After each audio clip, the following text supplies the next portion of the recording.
মনে করা যাক আপনার কাছে মাইক্রোসফট ওয়ার্ডে এরকম একটি লেটার আছে যেটা আমি স্ক্রিনে দেখিয়ে দিচ্ছি।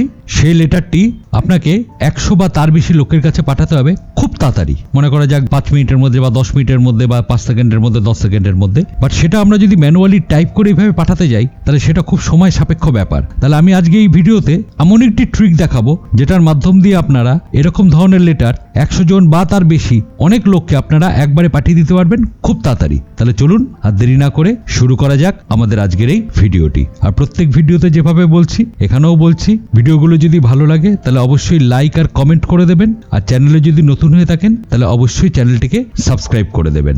প্রথমে আমরা আমাদের এখানে এক্সেল ফাইলে চলে এলাম। এখানে এক্সেলে আমার কিছু নামের লিস্ট আছে। এখানে দেখুন মনে করা যাক আমার 2070 নামের লিস্ট আছে। এই নামের লিস্টে আপনাদের 100টা হতে পারে, 200টা হতে পারে, 500টা হতে পারে, তা যত বেশি হোক তাতে কিছু ম্যাটার হয় না। আর আমার কাছে ওয়ার্ডের এরকম একটি ফাইল আছে যেখানে একটি অ্যানুয়াল জেনারেল মিটিং এর একটা নোটিশ আছে। একটা সোসাইটি, একটা হাউজিং সোসাইটি বা হাউজিং কমপ্লেক্সের একটা অ্যানুয়াল জেনারেল মিটিং এর একটা নোটিশ আছে। এই নোটিশটা আমার এমএস এক্সেল ফাইলে যে নামগুলি রয়েছে অর্থাৎ যারা মেম্বার্স রয়েছে তাদের প্রত্যেকের কাছে পাঠাতে হবে এবং এই জায়গাতে সেই মেম্বারগুলির নামগুলি এখানটায় চলে আসবে। বাট ম্যানুয়ালি লোকে কি করবে, এগুলোকে প্রত্যেকটা লেটার এরকম ম্যানুয়ালি টাইপ করবে এবং সেটিকে প্রিন্ট করবে। তাহলে আমরা সেই ট্রিকটি দেখে নেব যে কিভাবে আমরা এখানে অটোমেটিক নামগুলি চলে আসবে এবং সেগুলি অটোমেটিক প্রিন্ট হয়ে যাবে এবং সেই ফাইল অটোমেটিক ফাইলও তৈরি হয়ে যাবে। যে ফাইলগুলো আমরা তাদের কাছে পাঠিয়ে দিতে পারি, তাদের কাছে সেন্ড করে দিতে পারি, সেটা ইমেলের মাধ্যম দিয়ে হোক বা প্রিন্ট করে সে প্রিন্ট কপি হোক, সেটা আমরা কিভাবে করতে পারি সেটাই আজকে আমরা এখানটায় দেখে নেব। তার জন্য প্রথমে আমরা কি করলাম, এখানে মাইক্রোসফট ওয়ার্ড ফাইলটিতে চলে এলাম। এবার এখান থেকে আমরা এই জায়গাতে নেমটি নিয়ে চলে আসবো। অটোমেটিক ভাবে এখানে এক একজনের নাম চলে আসবে এবং তার উপর এক একটা ফাইল তৈরি হয়ে যাবে অটোমেটিক ভাবে। কিভাবে হয় দেখুন, প্রথমে আমি এই জায়গা থেকে এখান থেকে ডাকগুলি মুছে দিলাম। এবার এখান থেকে চলে আসলাম এখানে মেইলিংস ট্যাবে। মেইলিংস ট্যাবে ক্লিক করে এখান থেকে দেখুন লেখা আছে স্টার্ট মেল মার্জ। এই যে এখানটা দেখুন লেখা আছে স্টার্ট মেল মার্জ, আমরা এখানে ক্লিক করতে পারি অথবা এর পাশে লেখা আছে দেখুন সিলেক্ট রিসিপিয়েন্টস, আমরা ডাইরেক্ট এখানটায় ক্লিক করলাম। করার পর এখান থেকে নিচে এখানটা লেখা আছে দেখুন ইউজ অ্যান এক্সিস্টিং লিস্ট, আমরা যদি এটিতে ক্লিক করি, যখনই ক্লিক করলাম এবার আপনার এক্সেল ফাইল যেখানটায় আছে আপনাকে ঠিক সেই জায়গাতে যেতে হবে যেখানে এক্সেল ফাইলটি রয়েছে, যে ফোল্ডারে আপনি সেভ করেছেন মাইক্রোসফট ওয়ার্ডের ফাইলটি এবং এক্সেল ফাইলটি। আমরা সেখানটায় চলে গেলাম। এখানে দেখুন আমার এখানে ওই ফোল্ডারের মধ্যে আমার এখানে এক্সেল ফাইলটি রয়েছে, এখানে নেম লিস্ট নামে। আমরা জাস্ট এটিতে ক্লিক করলাম, করে এখান থেকে করলাম ওপেন। যেই এখানে ওপেন করলাম এখানে দেখুন দেখাচ্ছে সিলেক্ট টেবিল। ওখানে আমাদের শিট 1, আপনার অনেকগুলি শিট থাকতে পারে একটি এক্সেল ফাইলে, তো আমাদের যেহেতু একটাই শিট ছিল শিট 1 এখানটা সিলেক্ট করাই আছে। এবং সবচেয়ে নিচে দেখুন এখানটা লেখা রয়েছে first row of data contents কলম হেডার। প্রথম রোতে আমাদের কলম হেডার থাকতে হবে। হ্যাঁ, প্রথম রোতে তো আমাদের কলম হেডার রয়েছে, আমরা যেটা দেখালাম এক্সেল ফাইলে যে সিরিয়াল নাম্বার আর নেম উপরে লেখা রয়েছে, তাই জন্য এটিতে টিক চিহ্ন থাকতে হবে। আমরা এখানে কি করলাম, জাস্ট এখান থেকে ওকেতে ক্লিক করে দিলাম। করার সঙ্গে সঙ্গে এখানে চলে এলো।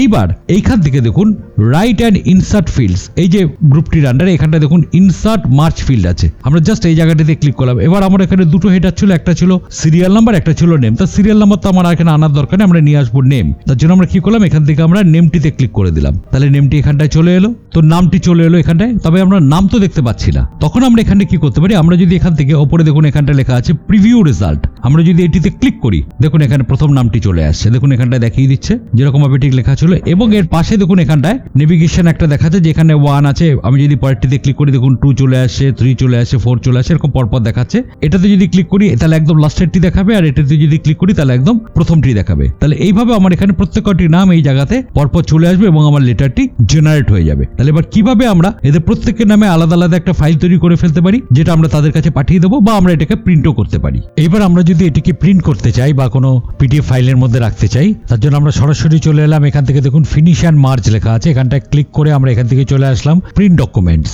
এবার এখানে মার্চ টু প্রিন্টার ডায়লগ বক্সটি ওপেন হয়ে গেল। অল মানে এখানে যতগুলি রেকর্ডস আছে আমার সবকটি প্রিন্ট করবে। কারেন্ট রেকর্ড মানে যেখানে কারসার আছে সেটি প্রিন্ট করবে। আর ফ্রম মানে কত থেকে আর টু দলো কত অবধি আমরা প্রিন্ট করতে চাই, তা আমরা এখানে অলই করে দিচ্ছি। করে জাস্ট এখানে ওকেতে ক্লিক করলাম। করার পর এখানে প্রিন্ট ডায়লগ বক্সটি ওপেন হয়ে গেল। এবার এখান থেকে আমাদের প্রিন্টারটি সিলেক্ট করতে হবে। আর যদি আমরা এখানে কোনো পিডিএফ এ প্রিন্ট করতে চাই তাহলে এখান থেকে ক্লিক করতে হবে মাইক্রোসফট প্রিন্ট টু পিডিএফ, এটিতে ক্লিক করে রাখতে হবে। রাখার পর এখান থেকে আমাদের করতে হবে ওকে। যেই আমরা ওকেতে ক্লিক করব এবার এই পিডিএফ ফাইলটি আপনি কোন জায়গায় রাখবেন অর্থাৎ কোন ফোল্ডারে রাখবেন সেখানে সেই ফোল্ডারটি ওপেন করতে হবে। আমরা যেখানে ওপেন করেই রেখেছি এবং এখানে পিডিএফ ফাইলটির নাম দিতে হবে। আমরা যেরকম নাম দিয়ে দিলাম এখানে এজেন্ডা লিখে আমরা এখানটা করে দিলাম। এবার সেভ করার সঙ্গে সঙ্গে দেখুন এখানে প্রিন্টিং হচ্ছে, এই হয়ে গেল প্রিন্টিং হয়ে যাওয়ার পর আমরা এটাকে ছোট করে নিলাম। এবার এখান থেকে আমরা যদি ফোল্ডারটি খুলে নেই তাহলে দেখুন এখানে দেখুন পিডিএফ ফাইলটি ক্রিয়েট হয়ে গেছে। এবার যখনই আমরা এটাকে ডবল ক্লিক করব দেখুন এখানে পরপর সবকটি নামের ওপর এজিএম নোটিশ, যেটা অ্যানুয়াল জেনারেল মিটিং এর নোটিশ, সেটি তৈরি হয়ে গেছে। দেখুন এখানে তৈরি হয়ে গেছে। তাহলে ভিডিওটি যদি ভালো লেগে থাকে তাহলে অবশ্যই লাইক, শেয়ার এবং সাবস্ক্রাইব করবেন, আর কমেন্ট করে অবশ্যই জানিয়ে দেবেন ভিডিওটি কেমন লাগলো। পরবর্তী ভিডিও খুব তাড়াতাড়ি নিয়ে আসছি, সঙ্গে থাকুন। ধন্যবাদ।